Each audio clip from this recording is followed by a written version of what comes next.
Hey everyone, and welcome back to another video. In this video, I'm going to be reviewing the Aura Labs Smart TV Backlight. So the one that I got is for 55 to 65 inch TVs. And so essentially how I installed it is I pasted a light strip around the TV. And what I do appreciate about this light strip is that it's got corner segments. Okay. So these corner segments to me are pretty important just because I've dealt with TV backlights where it's just one really long LED light strip and you have to kind of like manually bend the light strip, which I don't feel comfortable doing with, but that's how it's supposed to be done. But with these corner segments, it helps you know that, okay, this is the corner of the light strip. It's time to actually start this next side over here. But the Aura Labs TV backlight, it looks great. Disregard the bottom because my TV model is a bit older.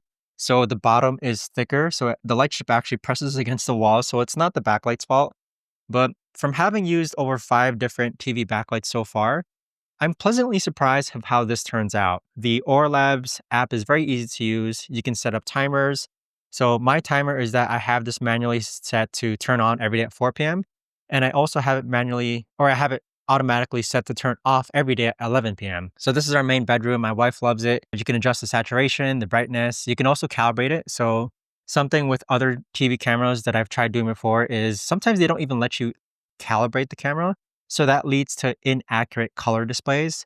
But with Aura Labs though, I must say, like if you're looking for, just a simple TV backlight and you don't want to dive into like different ecosystems and such, check out Aura Labs for sure. I think this is a great TV backlight. It looks great, as you can see. Also, just make sure that you get the correct size also.